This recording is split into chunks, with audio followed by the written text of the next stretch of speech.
Hola, ¿qué tal? Vamos a hacer ahora algunos cálculos de pH, viendo qué ocurre cuando agregamos un ácido o una base al agua pura, que sería como una especie de ejercicio de introducción a el ejercicio siguiente, el ejemplo siguiente, que es el ejemplo 4, donde vamos a hablar de una solución base.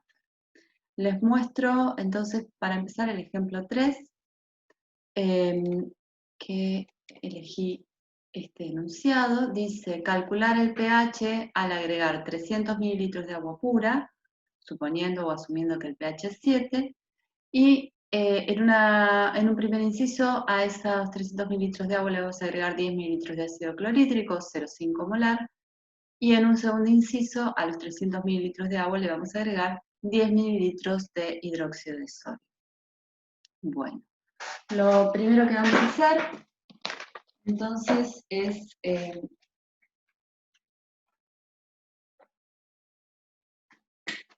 plantear qué estaríamos haciendo en este problema, ¿sí? Y tenemos una situación inicial donde tenemos agua pura, la cantidad es 300 mililitros, ¿sí? Y vamos a ver qué pasa cuando le agrego ácido clorhídrico, 10 mililitros, y de concentración 0,500 molar, ¿sí? Vamos a ver qué pasa con el pH. Lo primero que tengo que tener en cuenta es que si estoy mezclando una solución de ácido clorhídrico con una cantidad de agua, voy a tener un volumen final que va a ser igual a la suma de los volúmenes de las dos cosas que estoy mezclando, ¿no? Los 300 de agua más los 10 mililitros de ácido, o sea que mi volumen final va a ser de 310 mililitros. Lo siguiente que tendría que ver es cuál es la sustancia que estoy agregando. La sustancia que estoy agregando es ácido clorhídrico, ya lo vimos en el ejemplo 1, es un ácido fuerte. Entonces, lo que vamos a ver es que todo lo que yo ponga de ácido clorhídrico en esa solución va a estar como protones y cloruros. O sea que estos datos de la cantidad de solución y de la concentración me van a decir la concentración inicial del ácido, pero al mismo tiempo me va a decir la concentración de protones, que es lo que me va a servir para calcular el pH. Entonces, tengo que saber cuántos moles de ácido clorhídrico tengo para saber cuántos moles de protones hay. Entonces voy a usar la concentración y decir que 0,500 molar quiere decir que en 1000 mililitros de esta solución, ¿sí? Voy a tener 0,500 moles de ácido clorhídrico, o lo que es lo mismo, de protones. Entonces, en los 10 mililitros, que es lo que me plantea mi problema, voy a poder calcular la cantidad de moles de protones, que van a ser igual a 5 por 10 a la menos 3 moles de protones. Y esta cantidad de moles de protones se va a encontrar en la alícuota que yo estoy agregando de ácido clorhídrico, pero cuando lo mezclo con agua, el volumen final cambia, pero la cantidad de protones no, porque los estoy agregando al agua y entonces son esta cantidad de protones la que va a estar en esos 310 mililitros, y entonces voy a tener que recalcular la concentración. O sea, es un ejercicio de introducción a la química de dilución, ¿no? Entonces voy a decir si en 310 mililitros de la solución final, que es el volumen final, hay 5 por 10 a la menos 3 moles de protones, ¿sí? En 1000 mililitros voy a poder calcular la concentración y ese número es 0,0161 moles de protones. Esa sería la concentración molar. Si la concentración de protones es 0,0161 molar, entonces puedo calcular el valor del pH, ¿sí? Que va a ser igual a 1,71. ¿Bien? Entonces, si yo tengo agua pura y le agrego una cantidad de 10 mililitros de este ácido clorhídrico, lo que voy a tener es un pH de 1,71. a anotar acá. El pH inicial del agua pura va a ser 7 y el agregado de esta cantidad de ácido va a hacer que el pH baje mucho a 1,71. ¿Qué pasa si yo hago el agregado de hidróxido de sodio, que es lo que me plantea en el inciso II?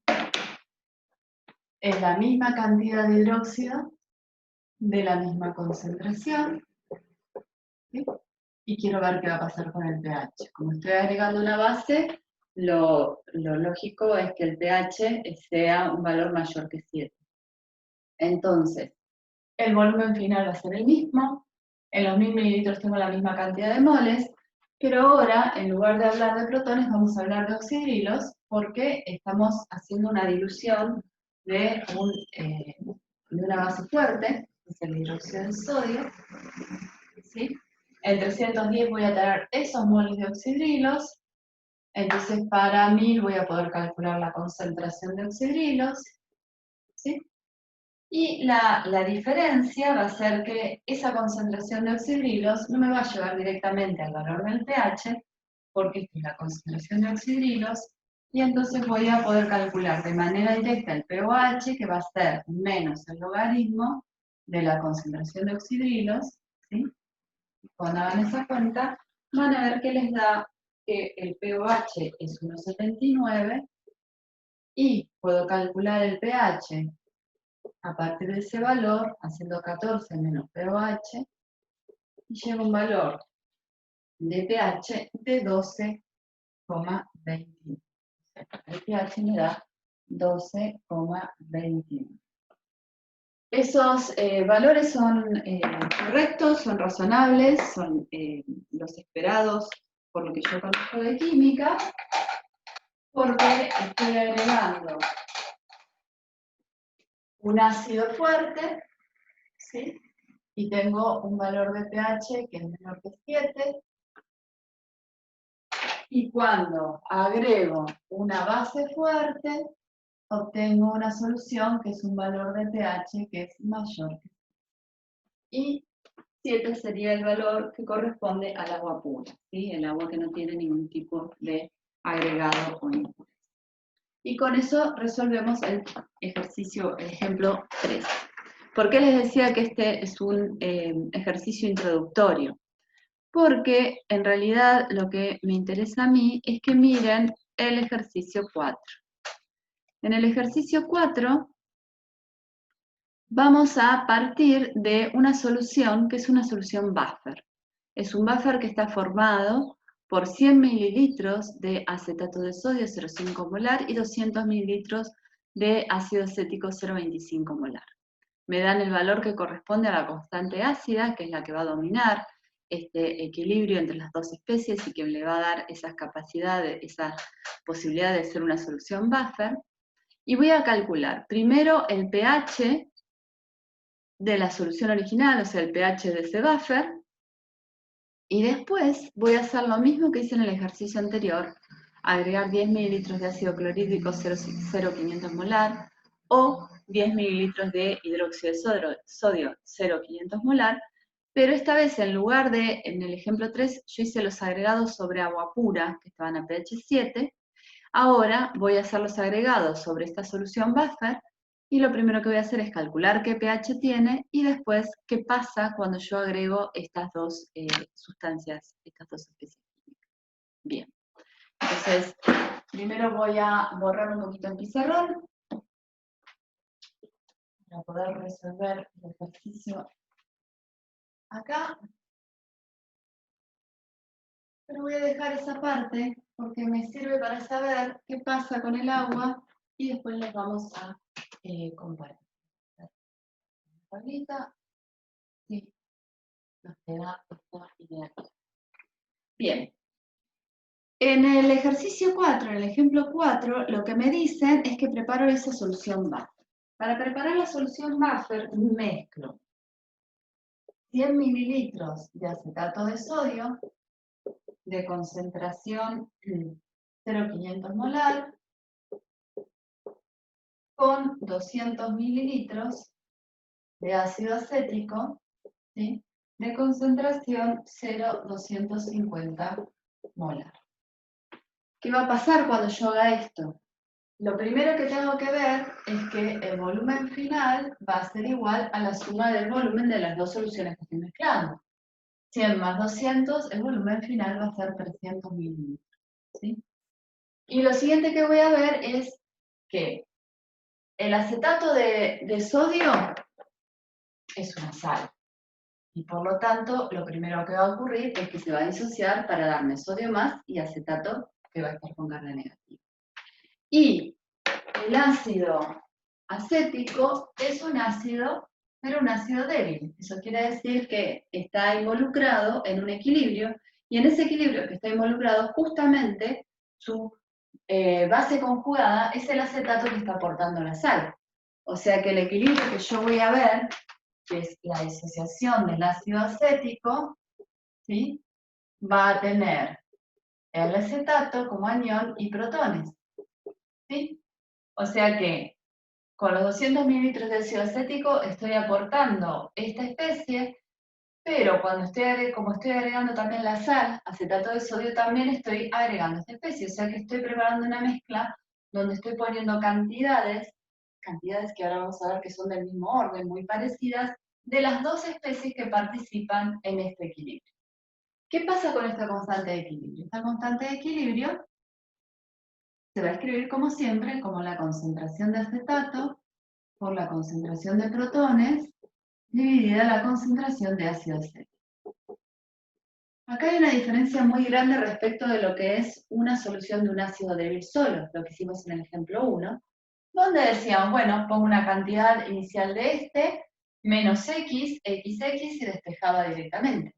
Acá no puedo hacer eso, porque por un lado voy a tener el ácido acético, que es un ácido débil, con una cantidad, una concentración inicial, que va a ser la concentración de este ácido débil, y por otro lado voy a tener el aporte del acetato que viene de la sal.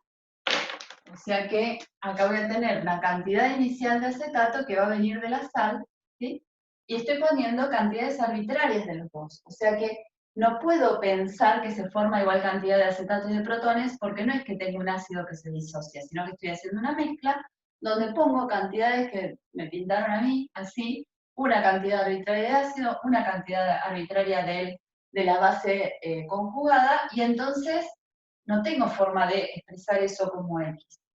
Lo que sí puedo ver es que si yo miro esta expresión de la constante y sé cuánto vale la constante ácida, si yo supiera las cantidades que tengo del ácido y de la base conjugada, o sea, lo que viene de la sal, podría despejar la concentración de protones. Y eso es lo que voy a hacer. Voy a despejar de acá la concentración de protones, va a ser igual a la K ácida por la concentración del ácido acético, ¿sí? Dividido la concentración del acetato. Si aplico menos el logaritmo a los dos términos de esta igualdad, de este lado voy a tener el pH, y así como cuando aplico menos el logaritmo de concentración de protones, tengo pH. Menos el logaritmo de concentración de oxidrilos, tengo el pOH. Menos el logaritmo de una constante es el pK. Entonces esto va a ser el pK ácido menos el logaritmo de la concentración del ácido acético dividido la concentración del acetato. Entonces, lo que tengo que hacer es ver a partir de estos datos cuáles son las concentraciones de los dos ácidos, ¿sí? Eso es lo que vamos a hacer ahora. Bien, tengo para la sal, vamos por la sal. Para la sal, ¿sí? Tengo una concentración 0,500 molar, o sea que en 1000 mililitros de sal va a haber 0,500 moles de acetato, ¿sí? Inicialmente. Entonces, para los 100 mililitros, que es lo que hay en este problema, voy a tener 0,05 moles de acetato. Y esos moles de acetato los tengo que pensar en los 300 mililitros finales, Entonces, esperen que lo tengo del otro lado. Si en los 300 mililitros finales yo tengo 0,0500 moles de acetato, ¿sí? La concentración en 1000 mililitros va a ser igual a 0,1667 moles de acetato. Y entonces, con estos datos voy a saber que la concentración de acetato en esta solución final va a ser igual a 0,1667 moles. ¿Sí? Voy a hacer un cálculo análogo para trabajar con la concentración del ácido acético. Voy a borrar acá. En primer lugar.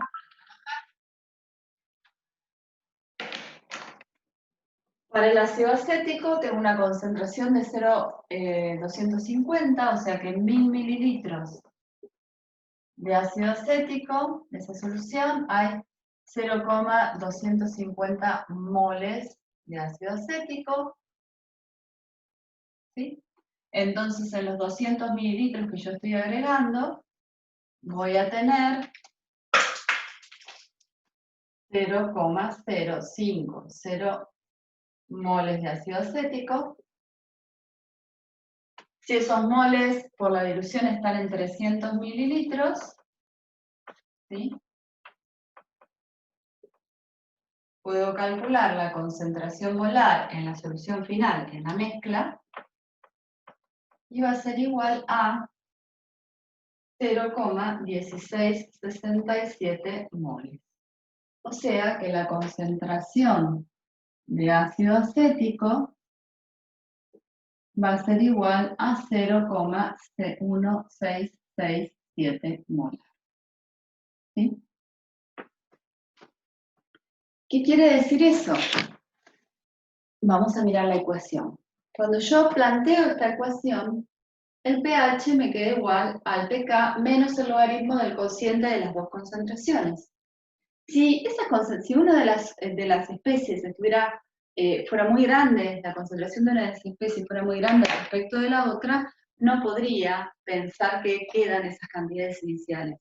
Pero si las cantidades que yo agrego del ácido débil y su base conjugada son del mismo orden, entonces puedo usar este tipo de ecuación que es la que corresponde al comportamiento de una solución baja. ¿De acuerdo?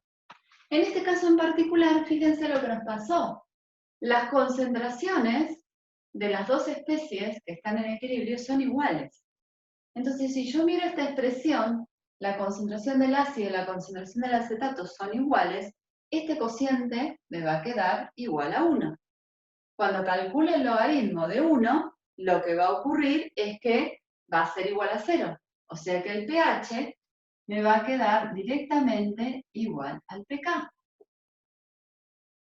Y como el valor de la constante ácida para este ácido débil lo conozco, porque me lo dan, porque es un dato, voy a poder decir que el pH de esta solución es 4,74. ¿Sí?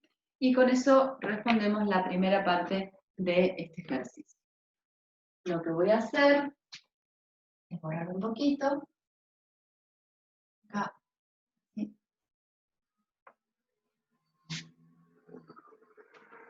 Porque me interesa escribir acá, entonces, que tengo un buffer, ¿sí?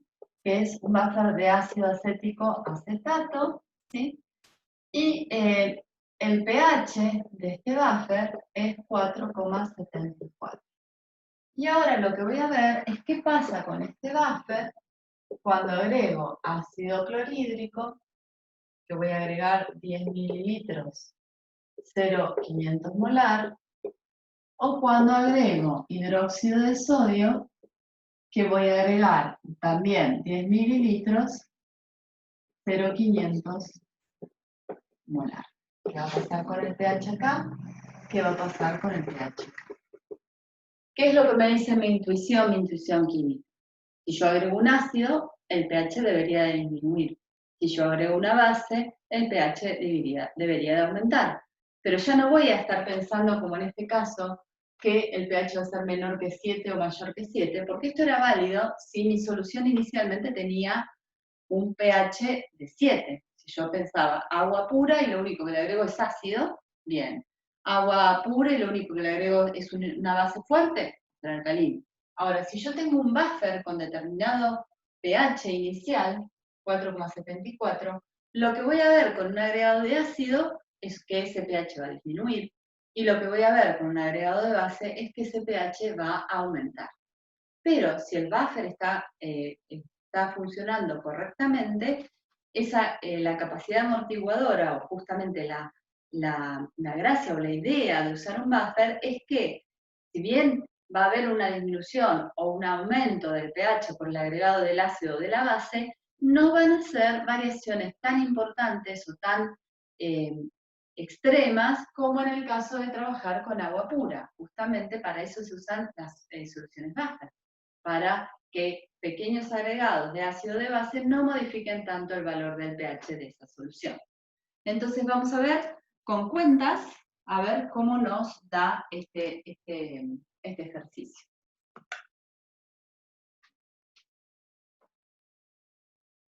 Quiero dejar eso escrito.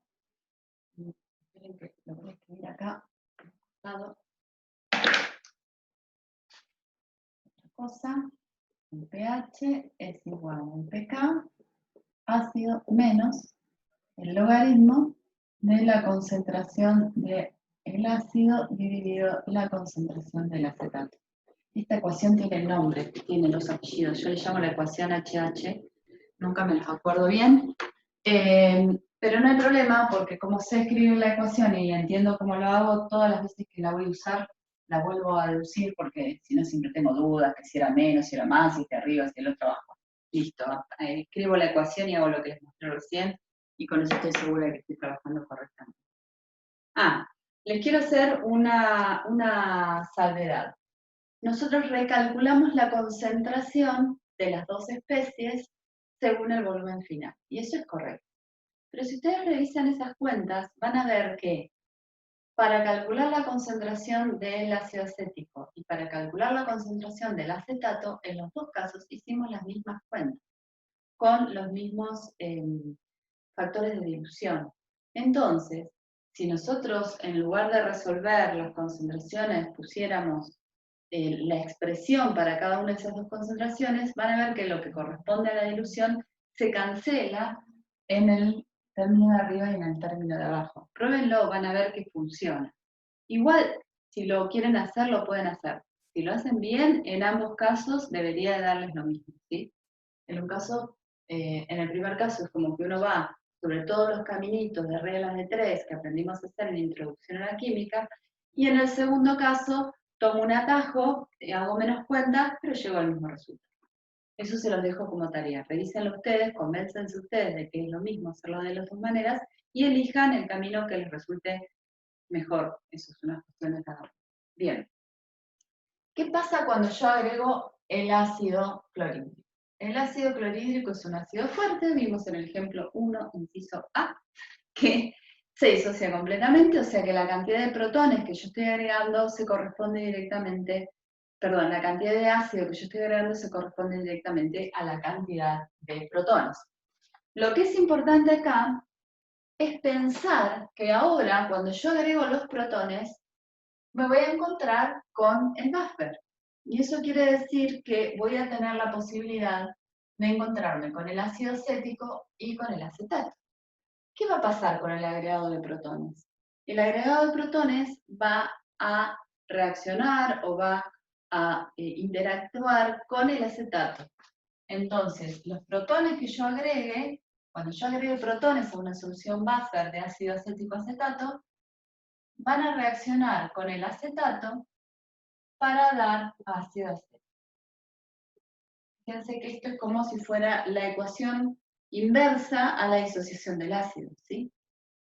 Yo acá agrego una cantidad de protones que se corresponden a los 10 mililitros de solución 0,500 molar, y eso ya lo calculamos en la primera parte de este video, en el ejemplo 3. Y sabemos entonces cuál es esa cantidad de protones que voy a agregar. considerando la dilución, voy a ver que estoy teniendo un agregado de 0,0161 molar de protones. ¿Qué van a hacer estos moles de protones? Estos moles de protones que yo estoy agregando acá van a consumir acetato. O sea que la concentración de acetato va a disminuir. Y con esa cantidad de acetato y los protones que estoy agregando voy a formar ácido acético. O sea que la concentración de ácido acético va a aumentar. Y como el acetato es uno de los reactivos en esa reacción y el ácido acético es uno de los productos, la cantidad que se disminuye la concentración del acetato se va a corresponder a la cantidad en la que va a aumentar el ácido acético. Entonces, cuando yo venga a esta ecuación, lo que voy a encontrar es que el pH va a ser igual al pK menos el logaritmo, y acá voy a tener una cantidad que es la cantidad inicial que yo había calculado, que era la concentración de ácido acético. Les voy a poner los números para que les resulte más fácil de seguir, que es 1667, más la cantidad de ácido acético que se forma a partir de los protones que agrego y el acetato.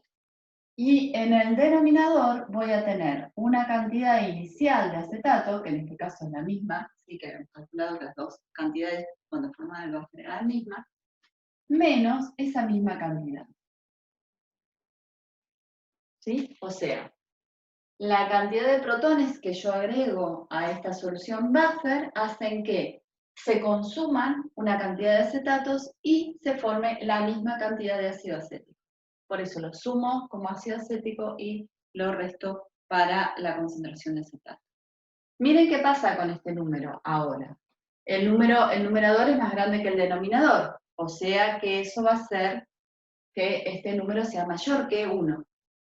Si este número es mayor que 1, cuando saque el logaritmo va a ser un valor positivo, pero tiene un signo menos, o sea que al pK le voy a restar un número positivo, o sea que voy a tener un pH que va a ser menor que 4,74. Este análisis que yo estoy haciendo es el análisis desde el punto de vista químico, que me sirve para que cuando yo haga la cuenta, ¿sí?, llegue un valor y me pueda dar cuenta si ese valor está bien calculado, si ese valor es un valor posible, si esa es una respuesta posible para mi problema, más allá de que tal vez en la calculadora pongan más números. Bien, cuando hacen esa cuenta, el cociente, ¿sí?, les queda igual a 1,2138, y cuando calculan el pH, encuentran un valor de 4,66. O sea, que cuando sobre un buffer de ácido acético acetato de pH 4,74 agrego esta cantidad de ácido clorhídrico, lo que voy a ver es que el pH baja, está bien, porque agrego un ácido, el pH tiene que bajar, hasta 4,66. ¿Qué va a pasar en el otro caso? Cuando yo esté agregando oxidrilos, cuando yo agrego una base, cuando yo agregue hidróxido de sodio, 10 mililitros de hidróxido de sodio, 0,500 molar. Y acá lo que tengo que pensar es que el ácido acético, ¿sí?, va a reaccionar con los oxidrilos y voy a obtener acetato y agua. Entonces, con la cantidad de oxidrilos involucrados, una cantidad de moles, que puedo calcular, que ya lo calculé en el ejemplo 1, cuántos moles son y cuántos por el efecto de dilución. Con estos moles de oxidrilos, ¿qué va a pasar? Se van a consumir la misma cantidad de moles de ácido acético y se van a formar la misma cantidad de moles de acetato. Entonces, esta expresión me va a quedar el pH igual al pK menos el logaritmo de, y ahora voy a tener la concentración que tenía inicialmente de ácido acético, que era 0,1667, pero ahora se está consumiendo el ácido acético, o sea que va a ser menos 0,0161, dividido la concentración del acetato, que es 0,1667, más 0,0161. Porque ahora el que se consume es el ácido acético, y como la cantidad de moles de oxidrinos que agregué son 0,0161, esa debe ser la disminución que voy a ver de acético, y al mismo tiempo voy a ver el aumento de la concentración de acetato en la misma cantidad de moles. Cuando ustedes reemplazan los valores ahí, llegan a que el pH va a ser igual a 4,80. Y eso está bien. Lo que yo estoy viendo es una disminución de la cantidad de ácido respecto de la cantidad del acetato, de la base conjugada. Este número va a ser menor que 1. Cuando haga el logaritmo va a ser menor que 0. Con el signo menos me va a quedar mayor que 0, y entonces voy a tener el valor del pK más un número que me va a llevar a tener un valor de pH mayor al que tenía inicialmente. Quiero que presten atención a los valores que quedaron escritos en la tabla. Así queda bien claro el uso o la fortaleza o la gracia de usar una solución Buster. Si yo tuviera agua pura y agregara esa cantidad de ácido, tengo un pH de 1,79, muy ácido. Pero si yo hago el mismo agregado de ácido sobre un buffer de 4,74, baja a 4,66. Fíjense que son 8 unidades nada más que baja. ¿Sí? Perdón, 0,08 unidades de pH las que baja. Mientras que acá pasé de 7 a 2, son 5 unidades. Es completamente diferente. Y lo mismo pasa cuando agrego la base fuerte. Un agregado de base fuerte sobre agua pura me lleva a un pH de 12. ¿Sí? Agregar la misma cantidad de base, exactamente la misma cantidad de base, sobre una solución buffer de ácido acético acetato de pH inicial 4,74, aumenta el pH, pero 4,82. Tengo una variación de 0,08 unidades de pH frente a la variación de 5 unidades de pH que vería si no estuviera usando el buffer. Por esta razón es que los buffers son muy utilizados en casi todas las áreas de las ciencias relacionadas con la química, porque nos permiten justamente amortiguar o regular los valores de pH a pesar de que haya agregados de ácidos o bases en cantidades bastante importantes, bastante apreciadas. Bueno, espero que les haya servido esta explicación. Como siempre, si tienen dudas, pregúntenles a los docentes de sus comisiones. Y para la comisión nuestra, fíjense que tenemos el foro de consultas habilitado constantemente. Nos vemos en el próximo video. Chau, chau.